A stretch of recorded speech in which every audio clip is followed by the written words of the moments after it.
할렐루야, 할렐루야. 예. 예수님은 우리의 진정한 왕이시고요, 우리의 구원자이십니다. 오늘도 우리는 하나님의 은혜를 찬양할 수밖에 없는 구속하며 은혜를 입은 하나님의 백성들이고 하나님의 자녀들이 되었습니다. 오늘도 우리 하나님께 영광 돌리는 이 복된 자리가 하나님이 친히 임재하셔서 우리의 마음을 만지시고 우리의 삶을 돌아보시는 그런 복된 은혜의 자리가 되시기를 주님의 이름으로 축복합니다. 아멘. 저는 오늘 본문의 말씀을 가지고요, 하나님이 채우시는 풍족한 인생이라는 제목을 가지고 함께 은혜를 나누려고 합니다. 우리 현대를 살아가는 이 현대인들의 공통점이 있습니다. 남녀노소가 너무 피곤하다는 겁니다. 이 농경사회나 이런 과거의 우리의 삶은 농사를 짓고 나면 또 쉬는 시간이 있었습니다. 그 쉬는 계절이 있었어요. 그런데 이 현대사회는 농사 짓는 사람이든 사회에서 살아가는 모든 현대인들에게는 쉬는 시간이 없습니다.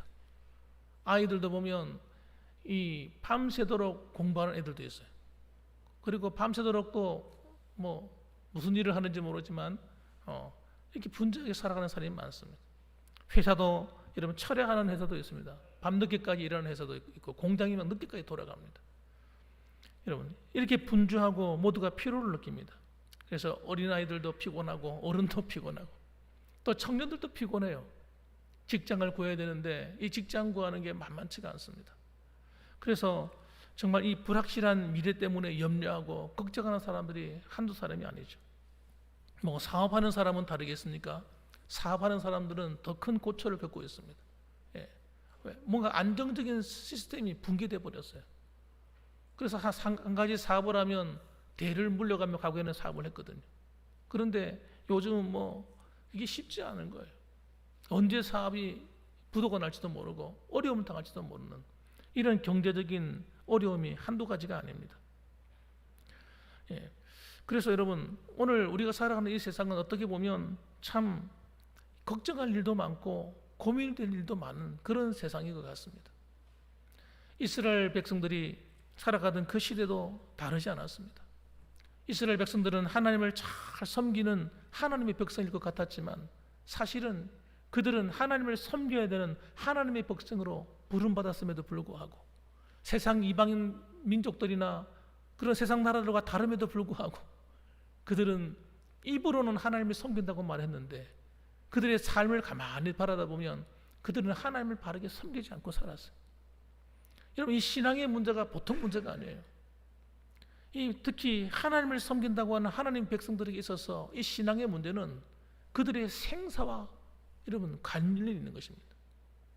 그래서 하나님의 말씀대로 살지 않는 시대는 이스라엘 백성들이 고난을 당하고 어려움을 만나고 그리고 이방인에 의해서 침략을 당하고 남편을 잃어버리고 아내를 잃어버리고 자식을 잃어버리고 정말 힘들게 살았던 것입니다.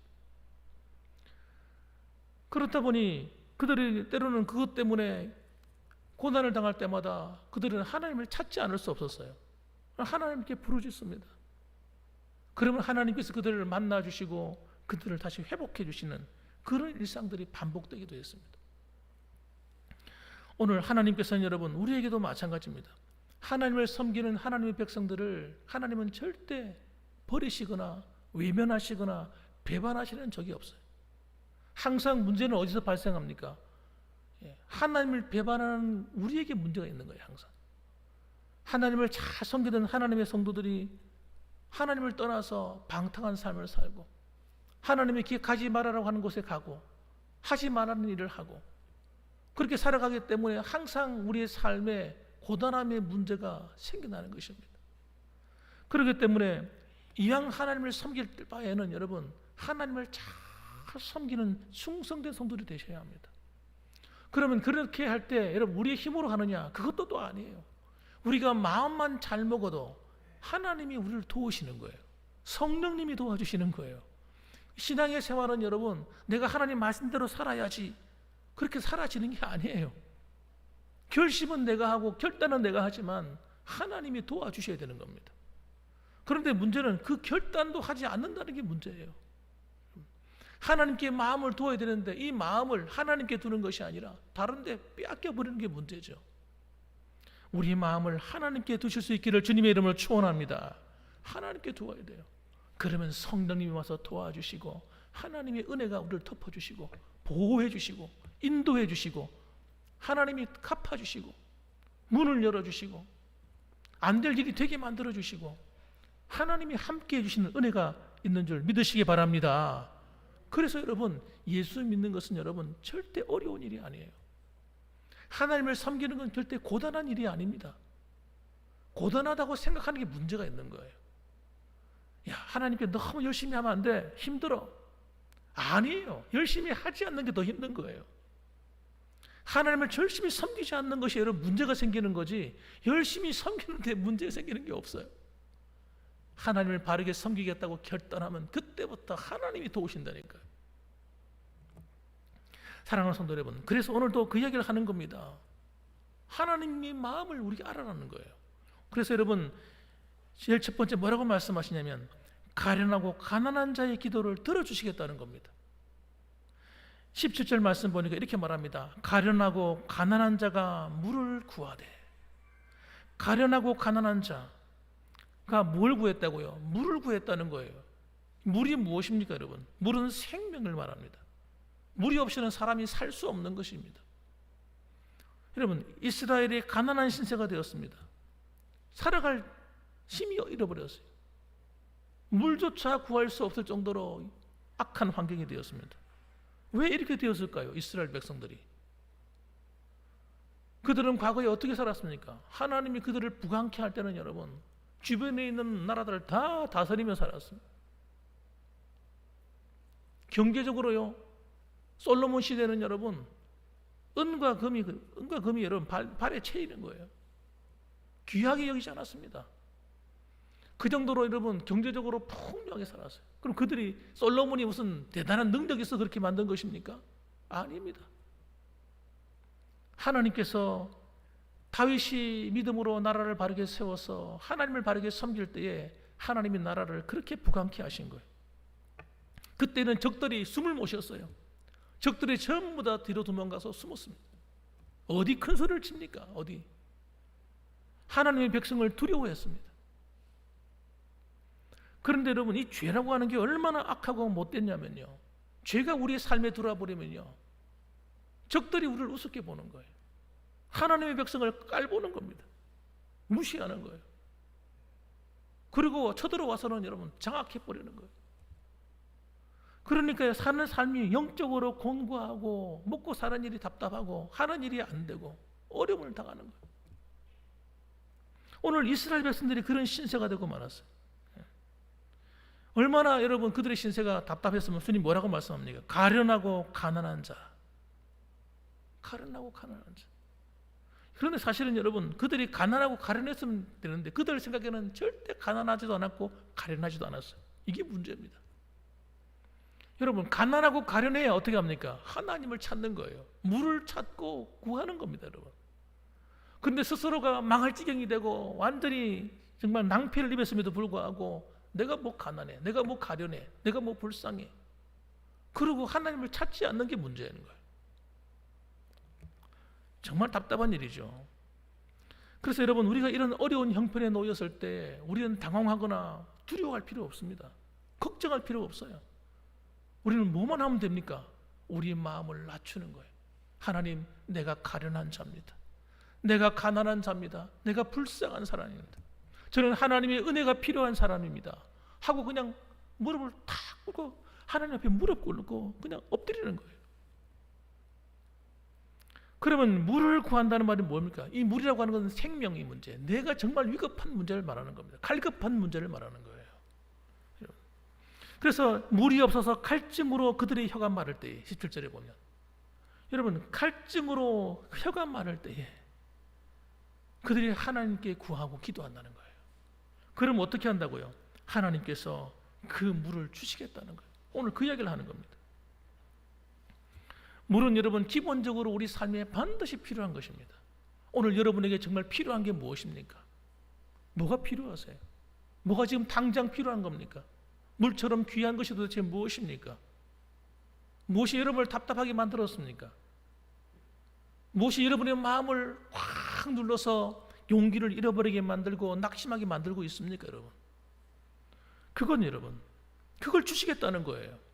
그래서 이렇게 말씀합니다. 17절 말씀에 후반절 보시면 나 여호와가 그들에게 응답하겠고, 마음을 겸손히 낮추어서 여러분, 맞습니다 하나님, 내가 가련한 자입니다, 내가 가난하고 불쌍한 사람입니다 하고 마음을 낮추어서 하나님께 간구하면 하나님이 어떻게 한다는 거예요?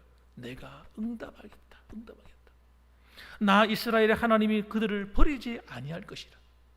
여러분, 하나님을 찾는 자는 결코 버림을 당하지 아니하는 줄 믿으시기 바랍니다. 하나님을 찾지 않는 게 항상 문제인 거예요. 하나님 찾아도 별거 없더라. 기도해도 별거 없던데 뭐 하나님께 봉사하고 섬겨도 뭐 다른 게 없던 걸. 이 희한한 생각, 희한한 이런 마음, 이거 누가 준 겁니까, 여러분? 사탄이 준 거죠, 사탄이. 그래서 우리로 하여금 하나님께 구하지 않게 만들고, 하나님을 찾지 않게 만들고, 하나님 앞에 자신을 낮추지 않게 만드는 거예요. 그래서 여러분, 대단한 일이 일어나지 않는 것입니다. 하나님이 주시는 은혜는 여러분, 풍족한 은혜예요. 찔끔찔끔 주시는 게 아닙니다. 그 크신 하나님이 우리에게, 여러분, 우주보다 더 크신 하나님이 우리에게 주신 은혜가 찔끔찔끔 주는 은혜겠습니까, 여러분? 폭포수 같은 은혜예요. 폭포수 같은 은혜. 여러분, 하나님이 한번 우리를 축복하시면 여러분, 그냥 적당히 아니에요. 놀라운 일이 일어나는 것입니다. 우리 위대하신 하나님을 여러분 작게 보시면 안 돼요. 나를 사랑하셔서 생명 바쳐 죽어주신, 십자가에서 고난당하시고 피 흘려주신 그 예수님의 사랑을 간과하시면 안 됩니다. 여러분을 얼마나 사랑하시면 주님께서 목숨을 바쳤겠어요. 자신의 목숨을 바쳤는데 하물며 이 세상에 있는 그 어떤 것이 주님보다 더 귀할 수 있겠습니까? 그럴 수 없는 거죠. 그래서 여러분, 목마른 성도, 갈급한 성도, 인생의 어려움을 만난 성도들이 하나님께 자신을 낮추어서 기도하기만 하면, 간절히 주님께 구하기만 하면 하나님은 반드시 은혜로 채워주시는 놀라운 역전의 역사가 일어난다는 사실을 믿으시기를 주님의 이름으로 축원합니다. 할렐루야. 그렇기 때문에 위기가 왔다고 위기가 아닌 거예요. 어려움이 왔다고 어려운 게 아닙니다. 답답한 일을 만났다고 어려운 게 아니에요. 그것들은 별거 아닌 겁니다. 사실 하나님보다 다 작은 것들이에요. 주님의 목숨값보다 작은 것들이에요. 얼마든지 하나님이 도와줄 수 있다는 사실입니다. 그래서 중요한 것은 여러분 어떤 것입니까? 둘째로는 목마른 사슴같이 주님을 찾아야 합니다. 하나님의 은혜를 찾아야 돼요. 구해야 돼요. 두드려야 됩니다. 여러분, 이 적극적인 믿음이 필요해요. 야곱이 어려움을 만났을 때 어떻게 했습니까? 야복 강가에서 형이 400명의 군사를 끌고 왔다는 소식을 들을 때 어떻게 했어요? 하나님이 알아서 해주겠지. 그리고 가만히 있었습니까? 밤새도록 기도했다고요. 밤새도록 나를 축복해달라고 밤새도록 천사와 씨름하고 여러분 천사를 보내주지 않았다고요. 사랑하는 성도 여러분, 우리에게 갈급한 마음이 필요해요. 시편 42편 1절 말씀 보면 이렇게 말씀합니다. 하나님이여, 사슴이 시냇물을 찾기에 갈급함같이 내 영혼이 주를 찾기에 갈급합니다. 시편 기자가 여러분 하나님께 그렇게 기도하는 거예요. 내가 사슴같이 시냇물을 찾아서 목마른 사슴처럼 하나님을 찾고 구한다는 것입니다. 여러분, 물을 찾는데 여러분 사슴이 어떻게 찾는다고요? 갈급한 마음으로 찾는 거예요.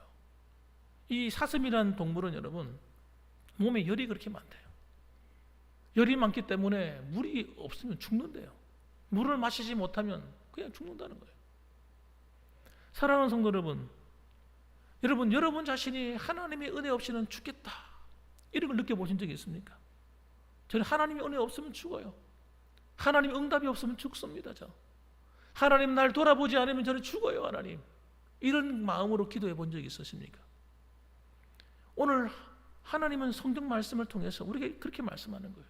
그런 마음으로 기도해라는, 그런 마음으로, 갈급한 마음으로 기도해라는 겁니다.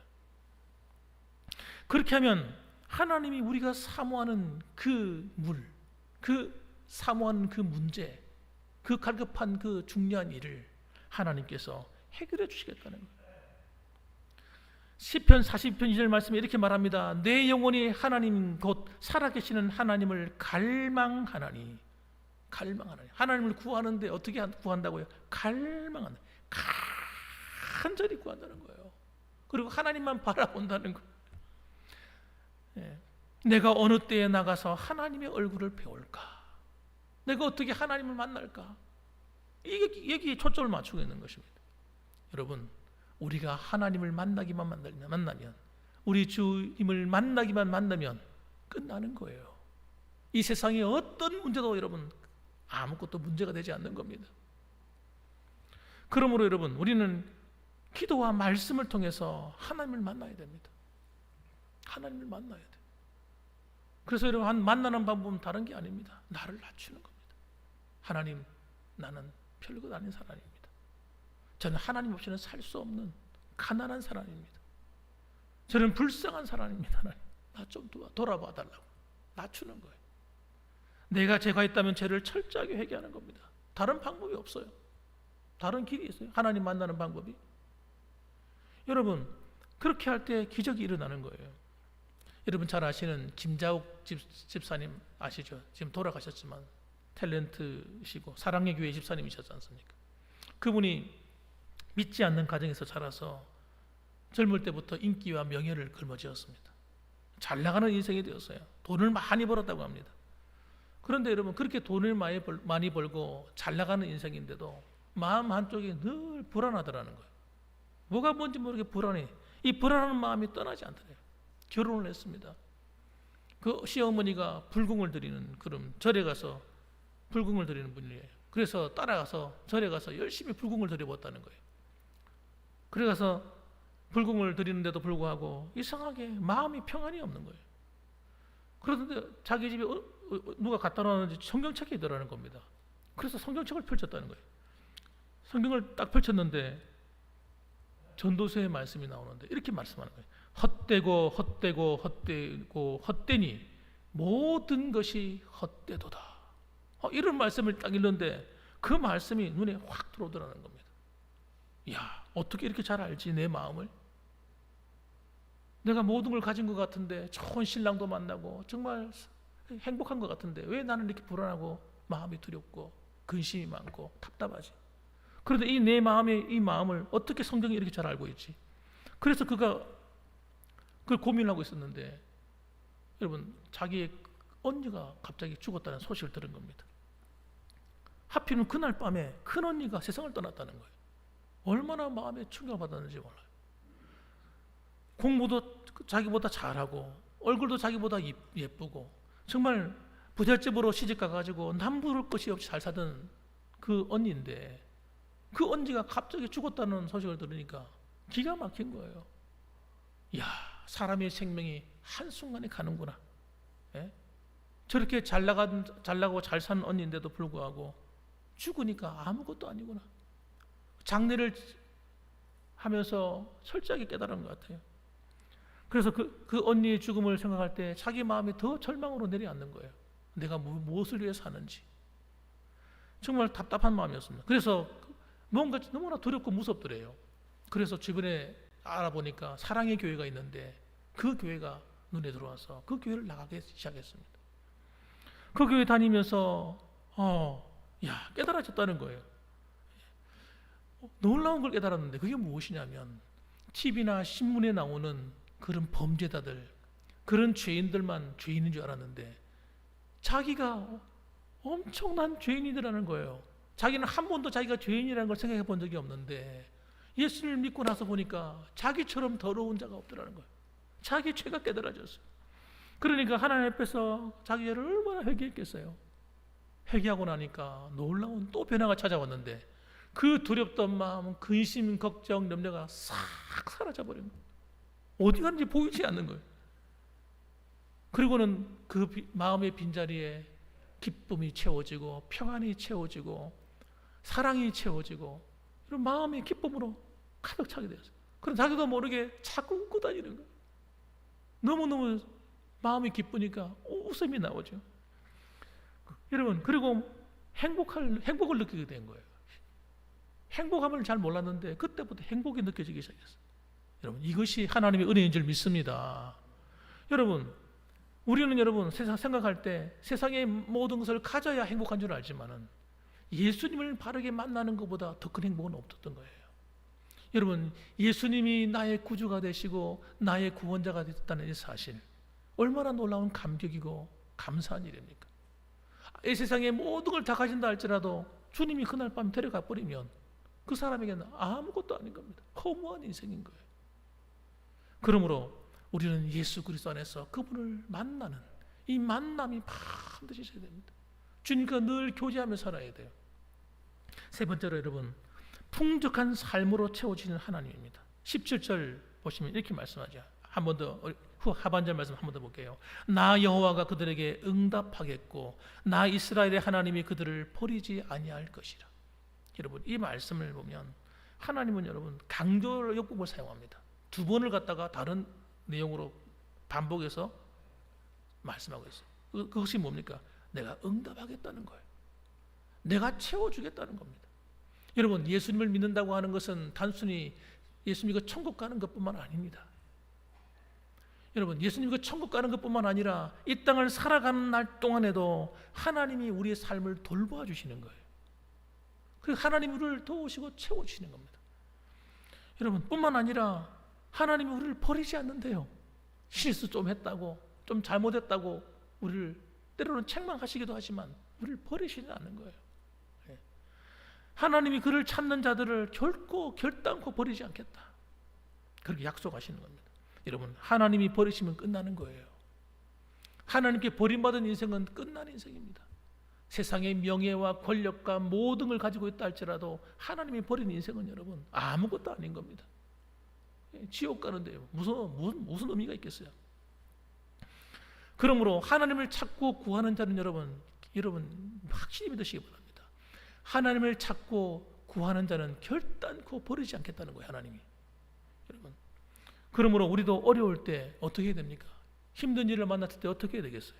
하나님께 무조건 기도하시고 봐야 됩니다. 하나님께 기도부터 해야 돼요. 몸이 아픕니까? 기도부터 하셔야 돼요. 의사를 너무 의지하면 안 돼요. 여러분, 병원에 가야 되지만 치료를 받지 말라는 말이 아니에요. 여러분, 너무 의사를 의지하고 너무 약을 의지하는 게 문제예요. 성도들이 그래서 기도를 안 해요. 너무 의사를 의지하고 너무 여러분 약을 의지하다 보니까 이건 약 먹으면 낫겠지 이렇게 생각하는 거예요. 여러분, 하나님이 낫게 해주셔야 진짜 낫는 거예요. 저는 믿어요. 제가 요즘 뜨고 있는 한 청년에 대한 얘기를 읽었어요. 박혁이라고 하는 전도자입니다. 형제입니다. 그 사람이 하나님께서 부르셔가지고 남미에 갔어요. 기도하고 있는데, 골방에서 기도하고 있는데 하나님이 야, 너 남미로 가라. 그리고 남미가 전도하게 된 거예요. 그 청년이 가서 전도하는데 놀라운 일이 일어나는 거예요. 막 병자가 낫고 막 기적이 일어나고 귀신이 쫓겨가고 막 이런 일이 막 일어나는 거예요.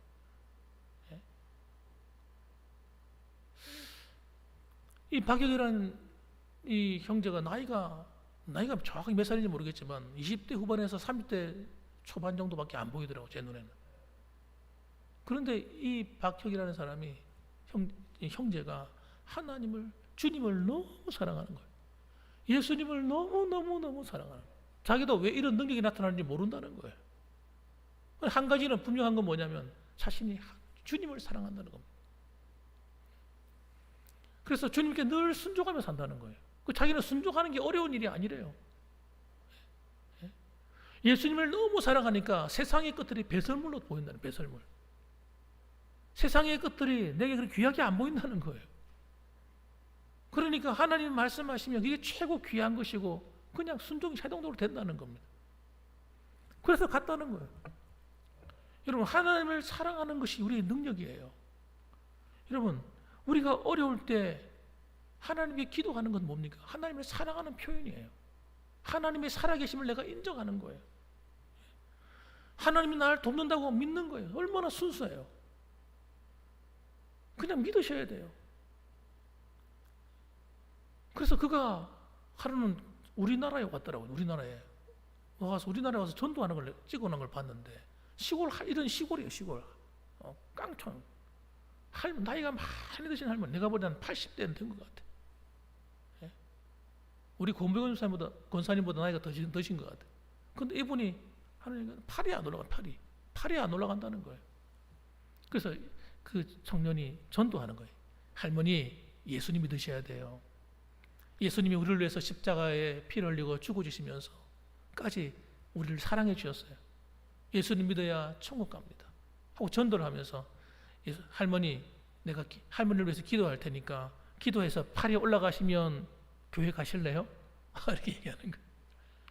그리고 그 자리에 기도를 해주는 거예요. 손을 딱 얹고. 뭐라고 기도하는지는 잘 안 들렸어요. 기도하면서 이제 어깨에 근육과 인대 이런 얘기를 하더라고요. 근육과 인대의 이 관절을 회복이 되라고 예수님 이름으로 명령한다고. 그렇게 기도하더라고요. 자세한 거 못 들었지만 그렇게 기도하는 거 들었어요. 그리고 손을 내리고 할머니 손 들어보세요. 그러니까 할머니 팔이 안 아픈데 이러더라고요. 그랬더니 좀 있으니까 허리 쑥 올라가는 거예요. 주변의 사람들이 깜짝 놀랐어요. 여러분, 오늘날도 하나님은 살아계신 거예요. 2000년 전에만 살아계신 것이 아닙니다. 몇십 년 전에 우리 어머니 세대, 우리 할아버지 세대만 살아계신 하나님이 아니십니다, 여러분. 오늘날도 살아계신 하나님인 줄 믿으시기 바랍니다. 그래서 여러분, 기도부터 하셔야 돼요. 기도가 필요한 거예요. 기도하며 약을 드셔야 돼요.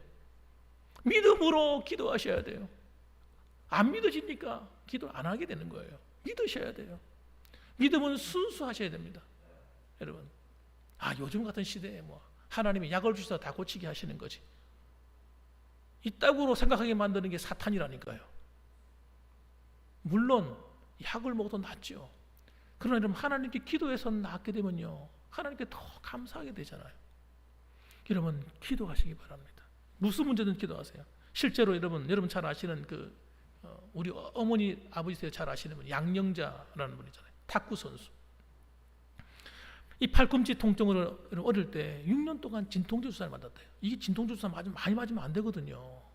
이거 맞으면 이 뼈가 인대가 녹아버리기도 하기 때문에 많이 맞으면 안 되는데 어쨌든 간에 이걸 6년 동안에 맞았대.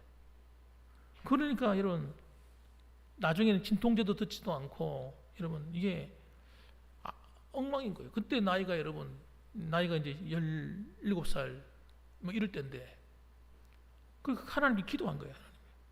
하나님이 기도했는데 기적이 일어났어요. 통증이 사라지고 나아버리면. 그래가지고 18살 때 국가대표가 돼가지고요, 세계 탁구대회에 나가서 중국을 제패합니다. 예전이나 지금이나 중국을 이긴다는 건 여러분 쉽지 않아요. 지구에서 가장 인구가 많은 나라 중에 하나잖아요. 거기서 가려 뽑은 탁구 선수들이기 때문에 날고 기는 겁니다, 여러분. 그런데 중국을 깨트려 버렸어요.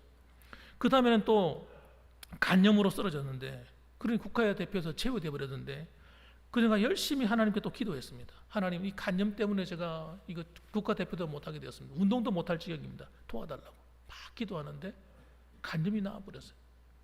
그리고 86년도 아시안 게임에 나가가지고 현정화 선수하고 손을 잡고 기도한 다음에 중국 팀을 깨트려 버렸어요. 또 깨트린 거예요. 금메달 또 땄습니다. 그 다음에 88년도 서울 올림픽에 나갔습니다. 매 게임마다 하나님께 얼마나 열심히 기도하며 했다는 거예요. 그래서 중국 팀을 또 이겼어요. 또 금메달 땄어요. 이 올림픽에서 금메달 따는 건 정말 대단한 거거든요. 예. 이거는 그냥 실력만, 어떤 사람이 말하잖아요. 실력만으로 안 된다. 운도 따라야 된다. 이렇게 말하잖아요. 여러분, 하나님이 도와주시는 것이에요. 그래서 이 양영자 선수가 여러분, 그가 생애에 하나님을 어릴 때부터 쫙 경험하면서 살아왔어요. 자기가 열심히 운동하면 잘 되겠지. 여러분, 모든 사람이 그렇게 생각하잖아요. 그런데 운동도 여러분, 하나님이 도와주셔야 돼요. 자기 실력만 갖고는 안 되는 겁니다. 그래서 그분이 나중에는 선교사가 되었어요. 지금은 제가 뭐 하고 계신지 자세히 모르겠습니다만 선교사가 되어서요, 운동을 이제 그만두고 나가서 선교하는 것을 얘기 들은 적이 있습니다. 사랑하는 성도 여러분, 하나님이 채우십니다. 우리의 삶을 하나님이 채우세요. 믿으시길 주님의 이름으로 축원합니다. 이걸 순수하게 믿으셔야 돼요. 우리가 오랫동안 신앙생활 하다 보면요, 이 순수한 믿음을 잃어버릴 때가 있어요. 순수한 믿음을 잃어버리면요, 세상 사람과 별 다를 바 없게 되어버립니다. 사랑하는 성도 여러분, 오늘도 하나님이 우리의 삶을 축복합니다. 18절 말씀 보세요. 이렇게 말합니다. 내가 헐벗은 산에 강을 내며 골짜기 가운데 샘이 나게 하며 광야가 못이 되게 하며 마른 땅이 샘 근원이 되게 할 것이며, 이렇게 말씀합니다. 주님께서 왜 이런 표현을 하셨을까요? 헐벗은 산입니다. 거기 무슨 물이 있어요? 나무가 있어야 물이 있는 거거든요. 나무가 수분을 잡아줘서 이러면 물기를 몸을 갖고 있는 것인데, 나무가 하나도 없는데 어떻게 물이 흐르냐고요. 이게 말이 안 되는 이야기거든요. 또 골짜기 가운데 샘이 난대요. 아니, 골짜기에서 무슨 샘이 나요? 네? 그리고 광야에서 못이 되게 한대요. 여러분, 광야에서 어떻게 못이 되게 해요? 광야가 모래 바닥인데요. 마른 땅이 샘 근원이 된대요. 아니, 말라가지고 아무것도 없는데 어떻게 샘 근원이 됩니까? 전부 다 말이 안 되는 말이에요. 골짜기에는 물이 위에서 흘러내려와야 되는 건데 어떻게 골짜기에서 물이 올라옵니까? 여러분, 이런 말이 안 되는 일을 하나님은 하시겠다는 거예요. 여러분이 아무리 생각해도 이건 안 될 것 같은 일이라 할지라도 하나님이 함께 하시면 되는 겁니다. 여러분, 이 믿음이 우리에게 있어야 됩니다. 순수한 믿음, 하나님 말씀 그대로 믿는 믿음. 그렇게 하면요, 하나님이 우리의 삶을 바꿔주시겠다는 거예요. 오늘도 여러분, 저는 이 말씀을 그대로 믿습니다. 사랑하는 성도 여러분, 저와 여러분의 가정에, 여러분을 섬기는 이 교회에 하나님이 이와 같은 하나님이 채우시는 풍족한 은혜가 항상 흘러넘치게 되기를 주님의 이름으로 축원합니다. 아멘. 기도하겠습니다.